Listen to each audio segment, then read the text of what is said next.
Bonjour à tous, je vous souhaite la bienvenue dans cette émission. Voici le sommaire de Grand Public. La personnalité, Alain Chabat, l'ex-nul, triomphe comme réalisateur, mais ses choix comme acteur et surtout comme producteur sont souvent moins inspirés. Il s'explique. La polémique, Léo Ferré, un livre écrit par sa belle-fille, attaque violemment le mythe. Qui était vraiment l'auteur d'Avec le temps ? L'enquête, une maison de vente aux enchères affirme avoir retrouvé le violon du chef d'orchestre du Titanic. Mais l'histoire n'est-elle pas trop belle pour être vraie ? Notre reportage en Grande-Bretagne. L'entretien, Matt Damon. Le décryptage, Marine Diaye. Pour sa première interview télé depuis 4 ans, la gagnante du prix Goncourt 2009 a choisi Grand Public. Rencontre avec l'un des plus grands écrivains français vivants. La personnalité de Grand Public cette semaine, c'est Alain Chabat, le nul de la fin des années 80, le comique au rire branché et crypté, est aujourd'hui le roi de l'humour à la française. Alain Chabat, réalisateur, c'est 6 millions d'entrées par film en moyenne. Acteur, il joue dans pas moins de 4 longs métrages cette année, dont Les Gamins, la semaine prochaine avec Max Boublil. Un succès assombri par un épisode à la fois douloureux et méconnu de sa carrière. Un rêve américain qui a tourné au cauchemar avec son idole Eddie Murphy. Alain Chabat, la revanche d'un nul, c'est un reportage de Virginie Plot. Il a beau être à l'origine des plus grands succès comiques français, lorsqu'Alain Chabat accepte de nous recevoir, nous découvrons un grand timide qui a du mal à se dévoiler. Alors qu'est-ce qui me ressemble là-dedans et qu'est-ce qui me ressemble pas? C'est ça la question? Finalement, le sujet sur lequel il se sent le plus à l'aise, c'est le rire. J'adore, quand ça fonctionne, entendre une salle rire. C'est sûr que c'est quand même un truc... assez unique comme sensation. Quand ça fonctionne pas, t'as envie de te pendre, hein, mais quand ça fonctionne, c'est sublime. Et des rires, il en a déclenché, depuis Les Nuls jusqu'au Marsupilami, en passant par Didier ou Astérix. Acteur, réalisateur, producteur, il a attiré plus de 77 millions de spectateurs et a su imposer un humour à la Chabat. La patte Chabat, elle tient de l'absurde, elle tient du décalage, de la poésie. Il arrive même à mettre de la poésie dans le pipi caca. Ça reste le mec qui, quoi qu'il arrive, va pouvoir te sortir la petite phrase qui fait mouche et au moment où tu t'y attends pas, quoi, parce qu'il a un sens du timing qui est super. Mais malgré cette reconnaissance unanime, la carrière d'Alain Chabat n'est pas faite que de succès. C'est un type qui a fait quelques chefs-d'œuvre, et notamment ceux qu'il a réalisés, et puis qui a fait un certain nombre de grosses merdes, même parfois, quoi. Des projets périlleux en France, mais aussi à Hollywood, qui ont ruiné sa société de production. Retour sur les grandes réussites et les mauvais choix de ce surdoué du rire. Qu'est-ce que tu fais là? Et je me barre. Sur les marrons? Alain Chabat dans son dernier film Les Gamins. Il joue Gilbert, un quinquagénaire en pleine crise d'adolescence, accompagné de son futur gendre Max Boublil. Un rôle pratiquement sur mesure. Les gars, c'est pas du shit. Mais putain, Gilbert, ils ont 8 ans. J'aime bien l'adolescence parce que je trouve que c'est un moment justement de la vie où tu es particulièrement radical. Donc j'aime bien ce truc où il y a peu de compromis. C'est vrai qu'il a le corps d'un mec de 50 ans, mais dans l'œil, il a 11 ans. Je sais pas comment expliquer, on a l'impression qu'il va tout le temps faire une bêtise. Après avoir raté 3 fois son bac, celui qui se rêvait dessinateur de BD fait ses premiers pas à la radio au début des années 80. À l'époque, Pierre Lescure et RMC Rock sont à la recherche de nouveaux talents. Et on m'amène une grosse bande où il y a plein de filles et de garçons. Et puis j'entends un mec à un moment qui, sur une intro de disque de 17 secondes, imite 5 personnages de dessins animés et je reconnais les 5. Alors je dis, ce type est pas commun, je veux le voir. Je me suis retourné, comme on dirait maintenant, et j'ai pas regretté. Lorsque Pierre Lescure rejoint Canal+, il emmène Alain Chabat dans ses bagages, d'abord pour présenter la météo, avant de lui proposer de participer à l'aventure des nuls avec Chantal Lobby, Bruno Carrette et Dominique Farrugia. Une bande montée de toutes pièces et sur le coup, la mayonnaise a eu du mal à prendre. Au début, c'était un peu chaotique, franchement, et même ça a pas pris. Il y a eu une espèce d'engueulade assez saine et salutaire qui a fait que le projet a explosé, en fait. Et puis après, on s'est dit, merde, on est vraiment con. On n'a même pas commencé à essayer d'apprendre à se connaître. Et donc, du coup, on s'est rappelé. En fait, on a commencé là une vraie première relation sans ce mariage forcé qui a été un peu... Et puis après, c'est devenu vraiment un mariage d'amour. Ouais. Audiovisuel. Une fois de plus, et oui, un mouvement de grève à la télé semble se préciser ces jours-ci. Leur journal télé, Il est vrai que des parodies dernièrement- et des fausses pubs restés cultes. Et la bande, c'est délicieux. Non, pas assez bon pour Jacques Bave. Comment ça, elle est pas assez bon? Non, Jacques Bave demande le meilleur à la torréfaction du café. Mais il n'y en a pas d'autre des cafés. Elle est con, celui-là. Il n'y en a pas d'autre? Non. Ah ben, je vais le prendre. Ah bon, mais il est cher. Il est cher en plus. M'en fous, c'est pas moi qui paye. Elle est malin, Gringo. C'est pas pour rien qu'on l'appelait Gringo. El Gringo, le nouveau café de Jacques Bave. Le succès est immédiat. En 5 saisons, les nuls remportent 3 sets d'or. Le 7 d'or est attribué à Objectif Nul de Michel Telot. Dont celui-ci quelques mois seulement après leur début. Voilà, alors, bonsoir, je suis Alain Chabat, ça c'est Bruno Carrette est là. Bonsoir. Chantal Lobby ici même. Bonsoir. Et Dominique Farrugia qui est là. Bonsoir. Voilà, bisous et puis choukran. 25 ans après la création des Nuls, Alain Chabat est aujourd'hui l'une des références du cinéma comique français, aux inspirations multiples. Moi, j'ai été nourri des Monty Python, des Marx, de Gottlieb, de Funès, de Charlie Hebdo, Harakiri, et plein d'auteurs que j'adorais là-dedans, qui m'ont ouvert à un truc plus politique, plus satirique. Mais toujours avec une patte bien à lui. Les plus grands créateurs, Picasso compris, il va se prendre les chevilles, le Chabat, si je dis Picasso compris. Picasso compris, il s'est nourri aux classiques. Et ben Chabat, il s'est nourri à ses classiques à lui, et il signe des choses qui ne peuvent être signées que par Chabat. Alain Chabat, un réalisateur qui fait mouche presque à chaque fois.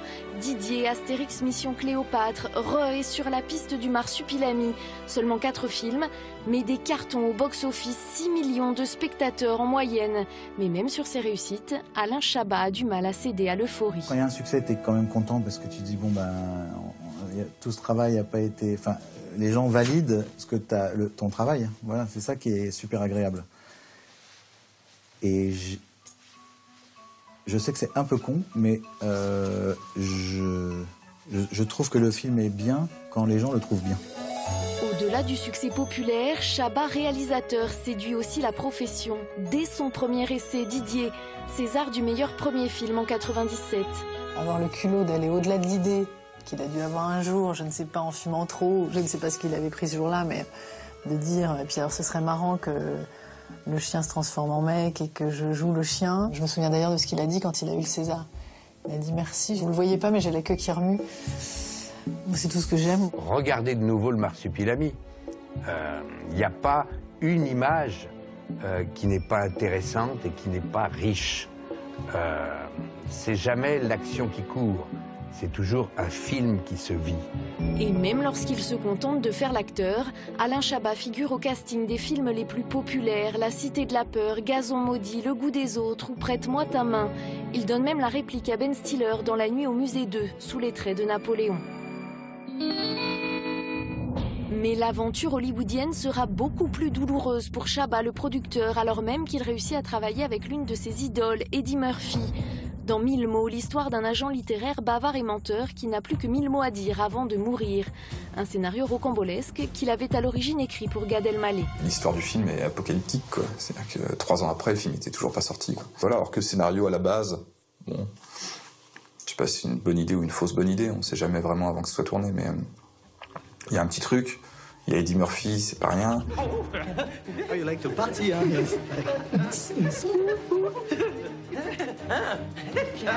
Le film est un échec retentissant, moins de 2600 spectateurs en France malgré ses 40 millions de dollars de budget. Sa dernière production, Turf, de Fabien Ottoniente, a réuni un peu plus de public, mais les chiffres restent très décevants, moins de 400 000 entrées. Selon ses proches, le problème de Chabat, c'est qu'il est trop gentil. Mais il lui est arrivé de se dire « Ah, dans le fond, c'est pas commun. Tiens, je vais aller voir. » Mais un film, c'est long. Donc j'ai déjà vu aussi, dans Le regard d'Alain, quelquefois, je suis pas sûr d'avoir bien fait de passer par là. Mais bon, il va au bout. Il a ce côté comme ça, très magnanime, de donner une deuxième chance aux gens. C'est-à-dire que, comme tout le monde, il a entendu des jugements sur les films de Fabien Antoniente, notamment les jugements critiques. Et il y va, sympa, ouais, non, le mec est cool. Il y a des films, moi, que j'ai fait qui n'ont pas marché, que j'adore. Mais je me dis, on a merdé un truc. Forcément, on a merdé un truc, parce que sinon, on aurait dû ou donner l'envie aux gens, ou... Tu vois, il y a un truc où ils se sont dit, on s'en fout, en fait, de ton truc. Certains mauvais choix lui ont finalement coûté sa société de production chez WAM, qui a fermé l'an dernier après 16 années d'existence. Nico et Bruno connaissent bien Alain Chabat. Ils ont réalisé La personne aux 2 personnes et décrivent un producteur parfois déconcertant. Un jour, on a eu plein de galères, il pleuvait et tout ça, donc on a dépassé un peu. On a dépassé de 2 heures.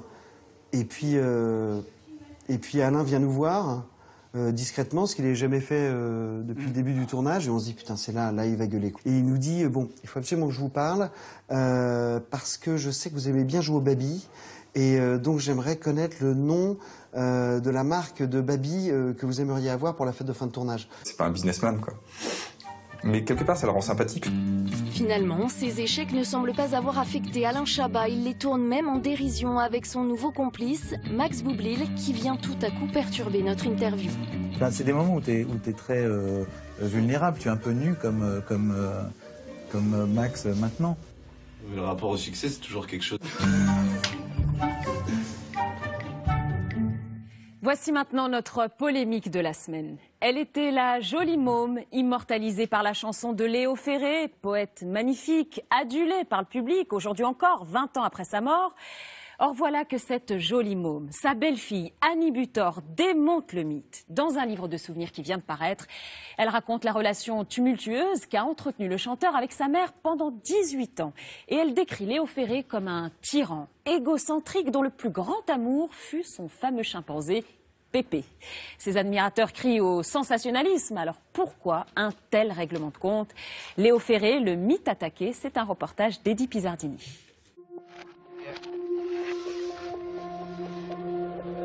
Parlez-moi de Madeleine, d'Annie, de Pépé, de la campagne. Non. Léo Ferré ému aux larmes en 1965 sur un plateau de télévision quand il est interrogé sur ses souvenirs de famille. C'est ce pan d'histoire qui refait surface dans le livre de sa belle-fille Annie, qui raconte sa vie tumultueuse puis impossible avec ce couple, sa mère Madeleine et Léo l'artiste, et celle qui lui sera imposée comme sa sœur, une chimpanzé. J'ai essayé de faire un livre pudique tout en racontant quand même des sentiments privés, des événements privés. Donc c'était difficile, c'est pour ça que j'ai attendu si longtemps. Je trouve qu'elle a réagi d'une manière miraculeuse. Parce qu'elle aurait dû être détruite, elle aurait dû suivre une psychanalyse. Elle est arrivée au bout, c'est-à-dire à la folie, à l'arrivée de la chimpanzé dans la famille et le commencement de la fin. C'est extra. C'est extra.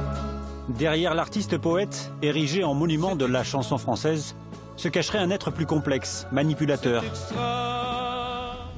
Mais ces révélations exaspèrent certains admirateurs de Ferré. Le sociologue-politologue Pascal Boniface y dénonce, sur le site du Nouvel Obs, une tendance au sensationnalisme, un règlement de compte personnel, des accusations qu'il n'a pas souhaité renouveler devant notre caméra.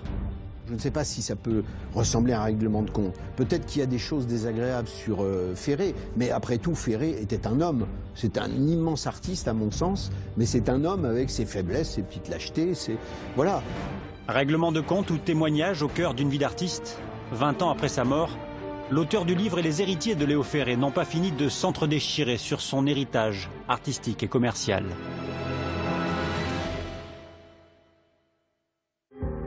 Aujourd'hui encore se perpétue la mémoire de Léo Ferré un peu partout en France.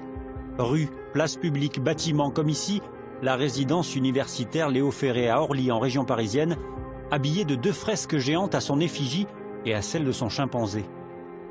L'auteur de ces fresques, la voici dans son atelier parisien, mystique, artiste plasticienne et surtout admiratrice de Ferré. Le choix avec la guenon Pépé, c'est que comme j'ai eu une carte blanche, j'ai trouvé que c'était narratif et que c'était important dans son histoire, ce qui s'était passé, et que moi aussi j'adore les animaux. Et donc j'ai décidé de rendre non seulement un hommage à Léo Ferré, mais aussi à sa guenon. Et le livre d'Annie Butor démontre comment ce singe est devenu le symbole de la face sombre de Ferré.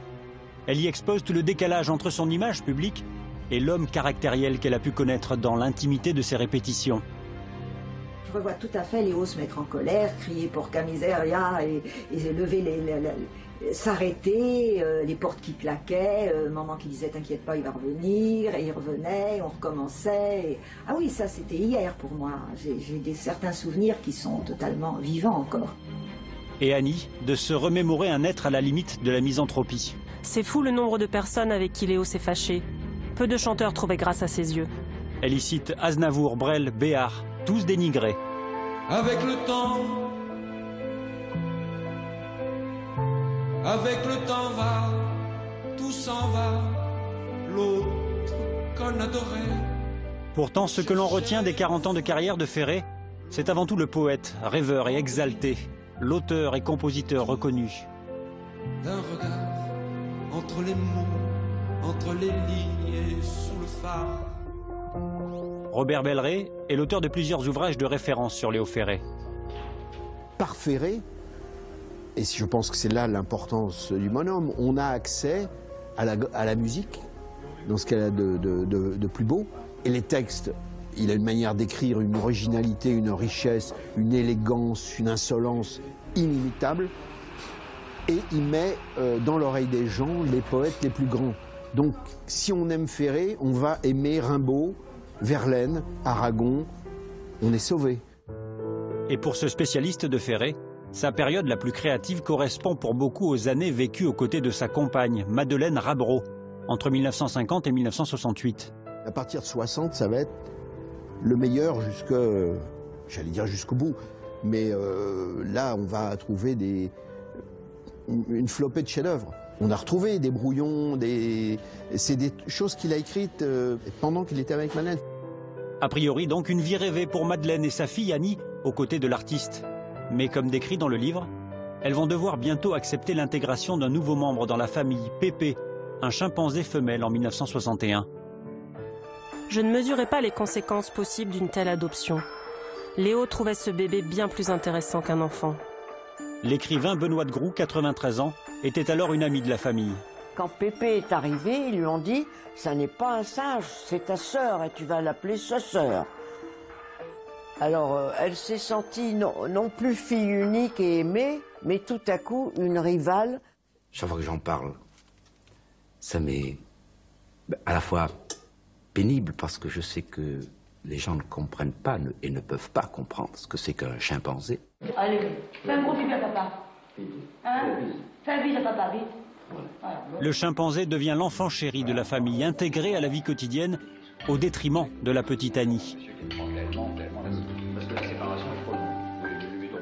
Au moment où on a eu Pépé, ça a coïncidé, c'était en 61, ça a coïncidé avec la gloire, il y avait la gloire, il y avait l'argent, la renommée.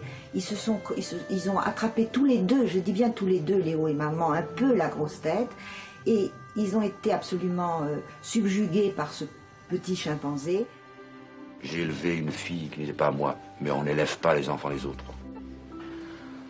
Mais les enfants des autres, ça m'est égal parce que un enfant, ça se défendra toujours, ça grandit, un jour ça se défendra comme un homme, mais un animal qui grandit toujours seul, il ne peut pas se défendre. Pépé. Pépé. Et l'animal a pris le pouvoir.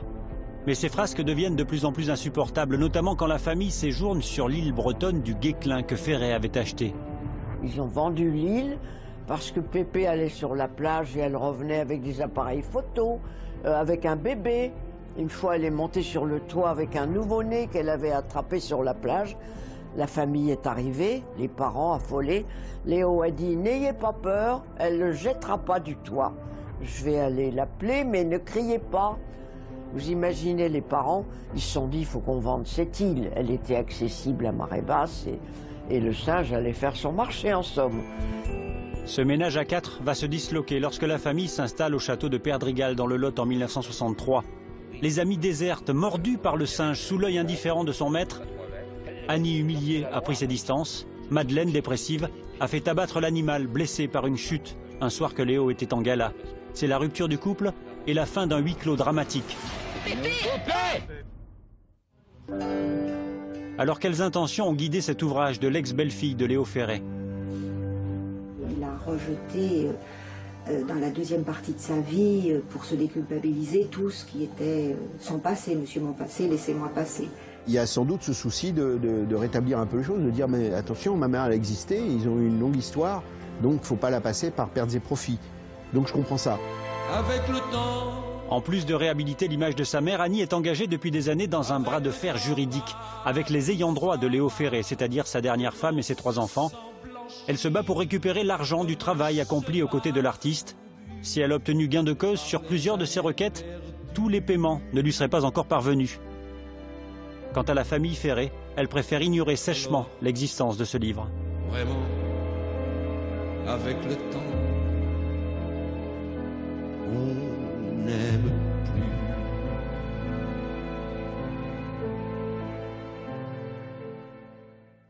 C'était il y a quelques semaines. Une maison de vente aux enchères affirmait avoir retrouvé le fameux violon du Titanic. Celui-là même qui aurait permis à l'orchestre de jouer jusqu'au naufrage de l'insubmersible il y a 101 ans. Les experts sont formels. Le violon appartenait bien au chef de l'ensemble, mais certains s'interrogent. A-t-il vraiment séjourné dans les eaux glacées de l'Atlantique? L'histoire n'est-elle pas trop belle pour être vraie? Grand Public mène l'enquête. Elle est signée Romain Clément et Irène Bénéfice.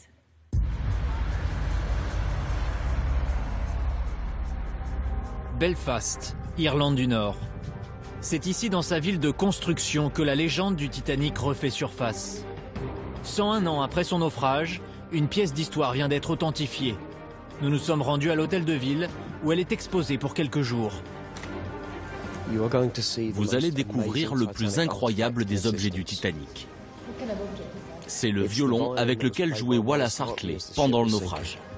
La découverte de ce violon a rapidement fait le tour du monde. Le chef d'orchestre Wallace Hartley, un modèle de courage.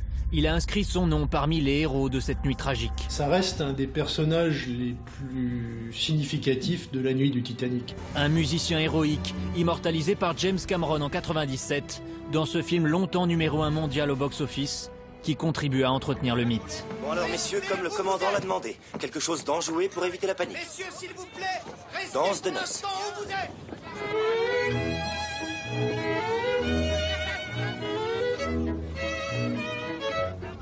Pièce d'une valeur inestimable ou véritable arnaque, la polémique agite et divise les plus grands spécialistes. Notre opinion, c'est que ce violon a bien appartenu à Wallace Hartley. Mais nous ne sommes pas convaincus que ce soit celui qu'il avait emporté avec lui sur le bateau. Toutes les informations sont concordantes. Les données historiques, scientifiques, les rapports des experts, l'analyse du violon, tout coïncide. On a, si vous voulez, réussi à reconstituer tout le puzzle.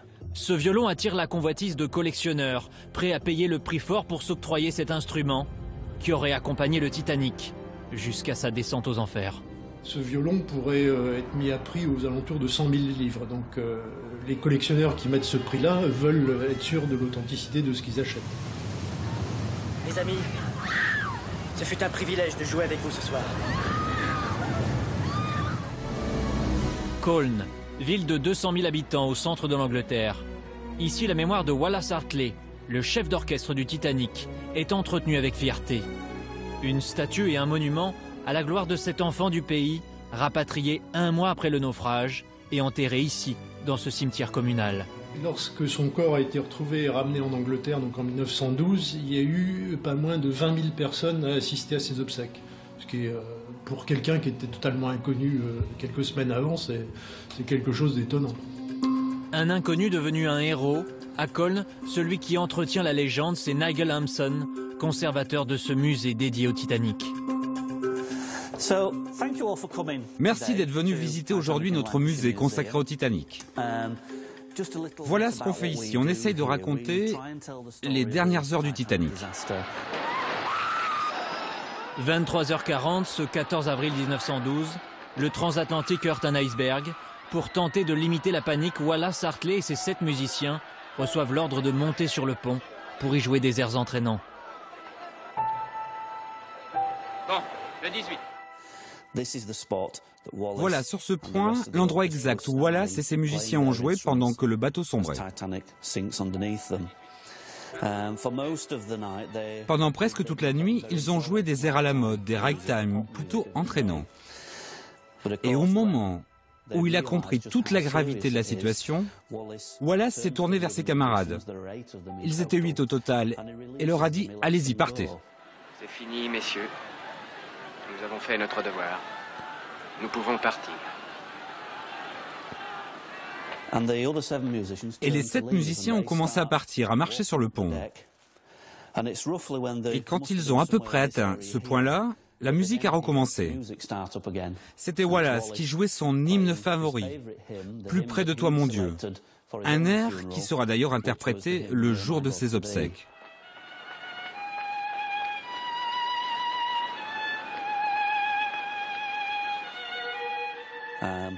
À ce moment-là, les musiciens se retournent, reviennent à la hauteur de Wallace et se joignent à lui.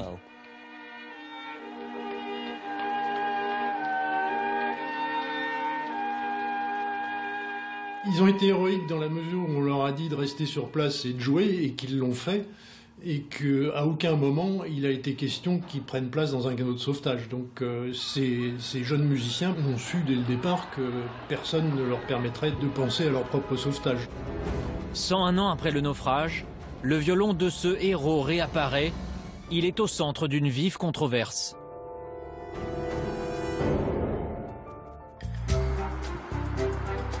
Retour à Belfast, ville qui par ses musées, ses expositions, entretient le souvenir de l'une des plus grandes catastrophes du XXe siècle.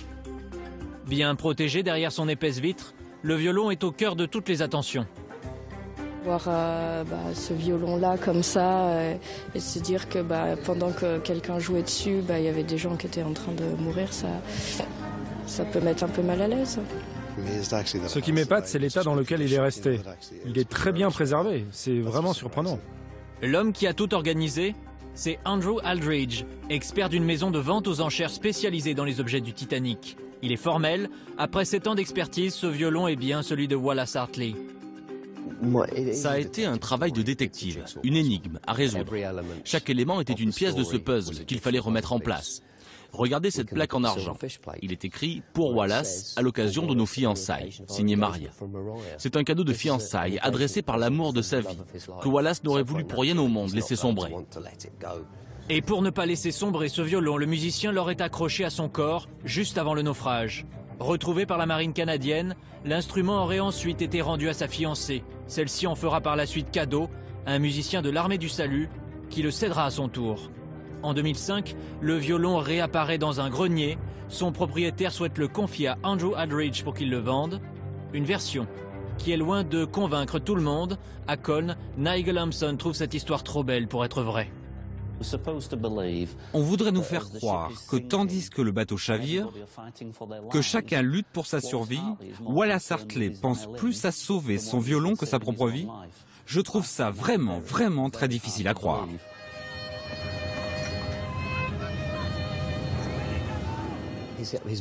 Vous savez, sa mère a été interviewée 2 semaines seulement après le drame. Elle a dit Wallace était un excellent nageur, mais il adorait son violon. Il en était fou et il aurait préféré mourir plutôt que de le perdre. Et ça, ce sont les mots de sa propre mère, pas les miens. Un autre point divise. Le violon a-t-il pu passer des jours en mer sans subir de détérioration plus sérieuse ? Demandez à n'importe quel violoniste, à n'importe quel restaurateur d'instruments ou historien spécialiste des naufrages, il n'y a aucune chance qu'un instrument de musique après 11 jours en haute mer survive.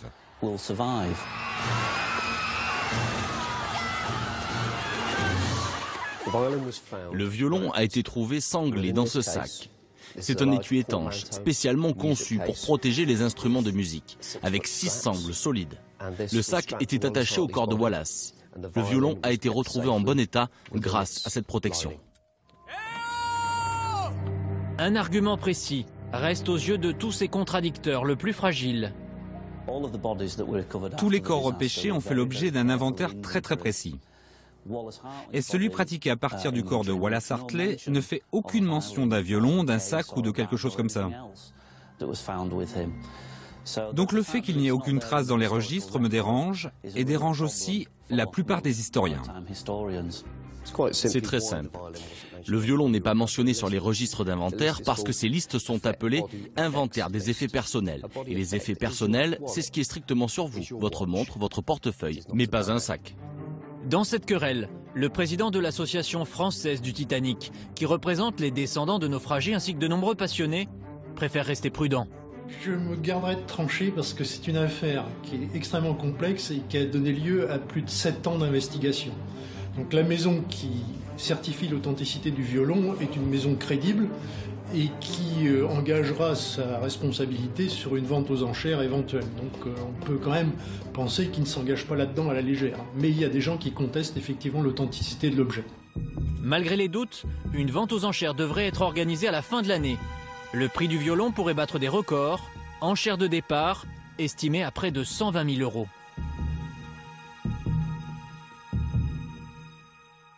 C'est l'heure de l'entretien de grand public. Et aujourd'hui, il est exceptionnel puisque je vous emmène à la rencontre de Matt Damon. Il y a 15 ans, il faisait sensation à Hollywood en remportant l'Oscar du meilleur scénario avec son ami Ben Affleck. C'était pour le film Will Hunting de Gus Van Sant. Et depuis, Matt Damon est devenu une valeur sûre du cinéma américain. Ce qui lui permet aujourd'hui des choix plutôt osés, notamment un film sur l'environnement, Promised Land, un autre sur l'homosexualité qui ne sortira probablement jamais sur grand écran. Rencontre avec un acteur engagé et fier de l'être. C'est à Berlin que nous a donné rendez-vous Matt Damon. Pourquoi Berlin? Eh bien parce qu'il joue dans le nouveau long-métrage que réalise ici son ami George Clooney, avec Cate Blanchett, avec aussi Jean Dujardin. Matt Damon va nous parler de ce tournage dans quelques minutes, mais aussi et surtout de son nouveau film Promised Land, réalisé par Gus Van Sant, le portrait d'une Amérique en crise énergétique. Bonjour Matt Damon. Bonjour. Alors cet entretien commence par un questionnaire. Super. Est-ce que vous êtes prêt? Je suis prêt. Ok, on y va. Qui imitez-vous le mieux? Oh, les autres acteurs. Comme qui? Arnold Schwarzenegger. Tout le monde. Tous les mecs font Arnold Schwarzenegger. On a grandi en regardant ses films et tous les gamins imitaient son accent. Est-ce que je peux voir comment vous faites ça? Il y a une réplique dans le film Predator, quand il voit Carl Weathers pour la première fois, et il est là. Dylan, you son of a bitch. Ils sont là, ils se serrent la main, et on voit les muscles qui ressortent. Et Carl Weathers est incroyablement musclé, mais il porte une cravate, donc vous pouvez croire que ça va être tranquille. Et Schwarzenegger dit... Schwarzenegger says, "What's the matter? CIA got you pushing too many pencils?" It's just a great. C'est un échange génial. Quel est le rôle que vous êtes heureux d'avoir refusé ou que vous regrettez d'avoir refusé? Je ne regrette jamais rien. Je me souviens avoir refusé le film Avatar, pour de simples raisons d'emploi du temps. Mon regret, ce n'est pas tellement d'avoir refusé Avatar, mais plus de ne pas avoir pu travailler avec James Cameron. J'aurais adoré pouvoir être à côté de lui et simplement le regarder mettre en scène. Je sais que je pourrais apprendre beaucoup à ses côtés. C'est ce qu'on pourrait appeler un regret. Peut-être qu'il va vous appeler bientôt, on ne sait jamais. Peut-être, mais il travaille très peu souvent. Peut-être une fois tous les 6 ou 7 ans. Je me souviens quand vous avez eu votre Oscar avec Ben Affleck pour Will Hunting. À l'époque, on vous présentait comme les 2 jeunes acteurs qui allaient conquérir Hollywood. Comment vous voyez cette expérience 15 ans après? Eh bien, vous savez, on n'a jamais pensé à conquérir Hollywood. On essayait juste de s'en sortir comme acteur. Et cette expérience a tout changé. Je veux dire, on n'a plus jamais passé d'audition pour un rôle après ça. On nous appelait pour nous proposer du travail. Donc oui, nos vies ont été complètement bouleversées il y a 15 ans. Vous savez, le métier d'acteur est un métier très précaire. Et quand vous vous retrouvez dans une telle situation, vous ne vous sentez jamais en terrain conquis. Au contraire, vous vous dites « j'espère que ça va durer ». que je pourrai continuer à travailler. Et je pense que Ben et moi avons pu affronter la célébrité grâce à notre travail. Lui et moi avons tracé chacun notre route, film après film. Et je pense qu'il nous a probablement fallu 10 films chacun pour qu'on se pose et qu'on prenne du recul. Avec ce sentiment, vous savez que quelqu'un va vous taper sur l'épaule et vous dire de dégager. Je veux dire, la plupart des acteurs ressentent ce genre de choses. Même s'ils ont déjà fait des films, ils se sentent toujours un peu comme un intrus. Donc je crois que ça prend du temps d'arriver à un stade où vous pouvez vous calmer et vous dire « Ok, ma carrière ne va pas se terminer, personne ne va me dire de rentrer chez moi ». Votre nouveau film, Promised Land, parle de gaz de schiste. Il est réalisé par Gus Van Sant. Vous dites que ça n'est pas un film politique, mais un film sur l'identité américaine. Quelle partie de l'Amérique vouliez-vous montrer? Nous étions en Pennsylvanie, précisément dans une région confrontée à ce problème. Et tout le monde là-bas a son opinion là-dessus. Dans beaucoup de villes qu'on a filmées, les usines ont fermé. Et ça a eu un effet dévastateur sur les communautés. C'est très brutal. Mais il n'y a pas de réponse parfaite, pas de solution simple à ce problème. J'ai grandi dans un village de fermiers. Les rodéos de tracteurs, les lancers de bouse. Il y avait une usine Caterpillar. Ils l'ont fermée quand j'entrais en fac. Et toutes mes illusions sur la petite ville de fermiers sans souci m'ont volé en éclats. Je leur offre le seul moyen de rebondir. Je vous l'annonce, le gaz de schiste va bientôt être exploité ici à McKinley. J'y crois pas, on vient juste de sortir de la ville et on se croirait dans le Kentucky. Tu sors de n'importe quelle ville et tu te crois dans le Kentucky. C'est toi la propriétaire? Pourquoi tu fais tout le boulot alors? Signez ce contrat et ça nous donne le droit de forer sur votre terrain. Ça peut rapporter combien? Vous serez millionnaire. Vous avez écrit le scénario avec John Krasinski. Est-ce que vous avez travaillé avec lui comme avec votre vieil ami Ben Affleck? Oui, la méthode était exactement la même en fait. Comment ça? Eh bien, beaucoup d'improvisation. On reste dans la pièce, on parle, on joue les scènes, on se relance, jusqu'à ce qu'on obtienne quelque chose qui vaille le coup d'être écrit. C'est très excitant. C'est exactement la même méthode de travail que pour Will Hunting.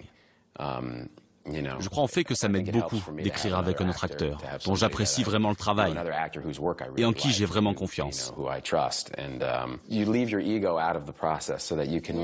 devez mettre votre ego de côté quand vous travaillez comme ça, les idées sortent et quand il y a ce réel échange, les choses se mettent en place. Il ne faut pas être susceptible et avoir le cuir bien tanné, sinon vous n'allez nulle part. J'ai une question concernant votre prochain film avec George Clooney, parce que vous jouez avec Jean Dujardin, qui est une grande star chez nous. Oui, exactement. J'ai rencontré Jean Dujardin pour la première fois cette semaine. Il est génial. Et le film de George va être super, avec un casting terrible. Il y a Jean, Bill Murray, John Goodman, Kate Blanchett. Donc ça devrait être un film génial. Il raconte comment les Français, les Américains et les Britanniques sont allés récupérer des œuvres d'art que les nazis avaient volées pendant la Seconde Guerre mondiale. Peut-être qu'on pourrait venir pour le tournage? Ah, c'est Georges le patron. Vous devez demander à Georges. Ok, je lui demanderai personnellement. Ah, vous savez, il aime les belles femmes, alors vous avez une grande chance. Je vous remercie beaucoup, j'étais très honorée. Merci beaucoup pour le temps que vous avez. Je vous en prie, merci à vous.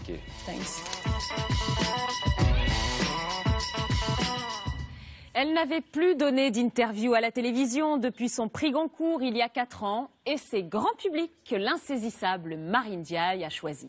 L'auteur était à Bordeaux il y a quelques jours, l'occasion de se confier comme jamais sur son expatriation en Allemagne, son attachement à la France et son rapport complexe avec l'Afrique. Marine Diaye, c'est vérité, c'est notre décryptage cette semaine et il est exclusif. Sarah Augère.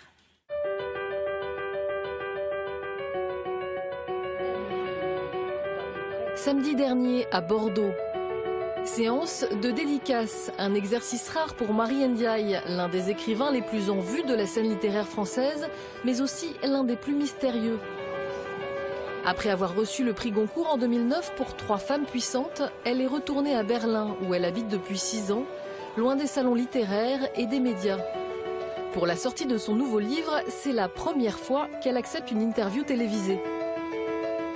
Je voulais pas risquer d'être entraînée dans un tourbillon de vanité, puis de temps perdu. Et quand Quand on bouge beaucoup, on ne travaille pas. Ce livre qu'elle est venue présenter à Bordeaux, c'est La Divine, un roman où l'écrivain renoue avec ses obsessions, l'identité, le poids des origines, la violence des rapports sociaux, y compris au sein de la famille. Elle redevenait Malinka à peine montée dans le train, et ce ne lui était ni un plaisir, ni un désagrément, puisqu'elle avait cessé depuis longtemps de s'en rendre compte. Dans une langue singulièrement douce, Marie Ndiaye poursuit une œuvre ancrée dans le réel, mais remplie de poésie, comme le note son frère, l'historien Pape Ndiaye. Ce sont des romans qui sont à la fois très intéressants sur la société française contemporaine, je pense, mais elle a une cuisine d'écrivain et elle en fait quelque chose de très différent. Elle ouvre une voie poétique, ouvre la voie d'un roman poétique et elle le poursuit avec une assurance, avec une sérénité inouïe. Retour sur le parcours d'un écrivain qui captive autant qu'elle intrigue. Le prix Goncourt 2009 a été décerné au premier tour de scrutin à Marine Ndiaye pour 3 femmes puissantes, édition Gallimard, par 5 voix. Coup de projecteur sur Marie Ndiaye. Avec le Goncourt en 2009, le grand public découvre cet enfant prodige de la littérature. Je pense que j'ai maintenant aussi assez de métier et de recul pour prendre tout ça avec tranquillité. Premier roman à 17 ans, déjà récompensé par le prix Féminin en 2001, Marie Ndiaye est aussi la seule femme vivante à avoir vu l'une de ses pièces entrer au répertoire de la Comédie Française en 2003 avec Papa doit manger. C'est moi, papa, vide, dépouillé. Ne serais-je pas toujours tel que vous me voyez? Mais la nouvelle lauréate du Goncourt n'est pas du goût de tous. Habituellement plutôt réservée, elle a accordé 3 mois auparavant une interview aux Inrocks dans laquelle elle ne mâche pas ses mots sur la France de Nicolas Sarkozy. Une France monstrueuse, une atmosphère de flicage et de vulgarité, en partie responsable, dit-elle, de son départ pour Berlin. À l'époque, le député Éric Raoult s'offusque de ce franc-parler et va jusqu'à évoquer un devoir de réserve du prix Goncourt. Si le champion de la francophonie, c'est quelqu'un qui insulte le président de la France, ça jure un peu, ça ne va pas comme cela devrait être. J'ai vécu ça avec amusement, un peu de perplexité aussi, parce que ça a pris une ampleur disproportionnée et que je trouvais un peu ridicule. La semaine dernière, l'historien Pape Ndiaye nous recevait chez lui. Pour la première fois, il a accepté de parler de sa sœur et de son parcours. Et pour ce spécialiste de la question noire et des discriminations, l'affaire du Goncourt n'est pas dérisoire. Je suis persuadé que si elle avait été blanche, cette polémique n'aurait pas eu lieu. On lui demande en quelque sorte, puisque la France vous a donné ce prix, vous devez en quelque sorte vous taire ou en tout cas vous exprimer d'une façon qui soit en phase avec le gouvernement d'aujourd'hui. Et donc on attend aussi des Français de couleur, métis, noirs, on attend qu'ils soient presque plus français que les autres. Il y avait là comme une sorte de rappel de ce que j'appelle la condition noire. Née en 1967, Marie Ndiaye a grandi sans son père, repartie pour le Sénégal quand elle n'avait qu'1 an. Une enfance française, dans un milieu de classe moyenne, en banlieue parisienne. Mais dès le plus jeune âge, elle et son frère ont senti une différence dans le regard des autres. Quand j'allais à l'école, j'étais en général dans ma classe la seule enfant noire, alors que, évidemment, si j'étais née 20 ou 30 ans plus tard, ça aurait été banal. Mais du coup, j'ai dû sans doute avoir cette impression d'être en décalage léger avec le reste de mes camarades, le reste des enfants. Et ça a dû jouer, bien certainement, dans ce que j'ai écrit. Évidemment qu'elle en a fait quelque chose, même si cette question-là n'est pas centrale dans son œuvre, il n'en demeure pas moins qu'elle est évidemment présente. Ce léger décalage, on le retrouve en effet dans les livres de Marie Ndiaye, avec des personnages un peu étrangers où qu'ils soient. L'auteur a forgé au fil de ses romans un univers inattendu, teinté d'étrange, une singularité qui explique peut-être son succès croissant. Son rapport au monde, à l'Europe, cette façon de placer des romans dans des mondes imaginaires, et puis parfois de les placer dans la France aujourd'hui, et puis ensuite de les placer à Berlin, tout ça, cette espèce d'univers, de territoire à moitié imaginaire, à moitié réel, ce n'est pas très habituel comme littérature et comme littérature française. Je ne veux pas dire qu'on est un peu dans les romans sud-américains ou à la Garcia Marquez, mais il y a souvent des oiseaux, il y a souvent des chiens qui créent un petit élément d'inquiétude. Et après, c'est vrai que les portraits de femmes, sa capacité à saisir des femmes très fortes, qui sont pourtant éprouvées par l'existence, ça c'est quelque chose que j'ai du mal à retrouver, si vous voulez, chez d'autres auteurs. Et elle leur donne une épaisseur, une humanité qui, moi, me plaît beaucoup.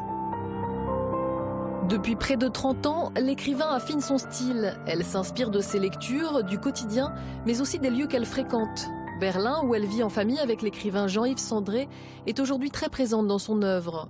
Comme dans ce court-métrage réalisé en 2012, auquel elle a prêté sa plume et sa voix.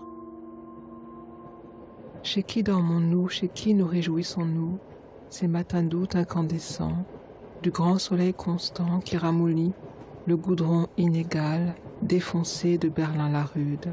Je sais que je travaille avec plus d'enthousiasme, d'excitation, que le plaisir du travail est renouvelé à chaque fois que la géographie change. Il y a comme une exacerbation des sensations, un renouvellement de l'inspiration qui me sont vraiment nécessaires. Depuis quelques années, une autre terre émerge dans ses romans, l'Afrique. Ce continent, elle ne l'a découvert qu'à l'âge de 19 ans et n'y est retournée que beaucoup plus tard pour le film White Material, coécrit avec Claire Denis. Mais dans ses derniers livres, Marie Ndiaye semble avoir apprivoisé la terre de son père, devenue une nouvelle source d'inspiration. Avec la maturité, je me suis sentie autorisée davantage à parler d'un endroit du monde que finalement je connais extrêmement peu. Avant, j'aurais eu peur de ne pas me faire comprendre ou qu'on me reproche d'utiliser quelque chose qui ne m'appartenait pas.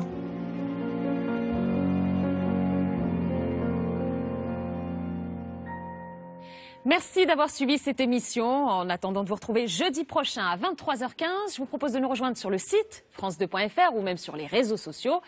Et on se quitte comme chaque semaine avec un extrait culte. Aujourd'hui, nous avons choisi l'Odyssée de l'African Queen, un film réalisé par John Huston en 1951 et qui ressort en version restaurée à partir du 24 avril. À l'affiche, un couple mythique du cinéma.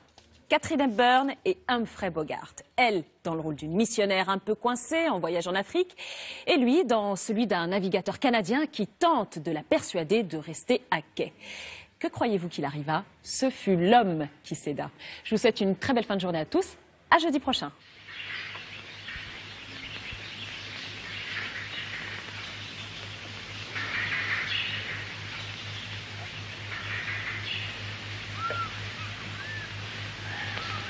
All right, miss. You win. As the crocodiles will be glad to hear. Down the river we go. Have some breakfast, Mr. Allnut. Well, thanks for asking, and I don't mind if I do, because it'll be my last. Oh, no. Get up steam. Breakfast can wait. Dès maintenant, pour plus d'infos et pour réagir sur notre forum, rendez-vous sur france2.fr.